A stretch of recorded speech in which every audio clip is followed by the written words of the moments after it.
A o Panie Janie? Po niemiecku? Tak.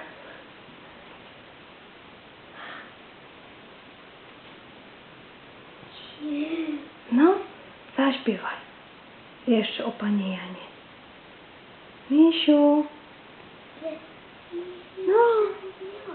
Bruda Jakob, bruda Jakob, Schlechtstufe,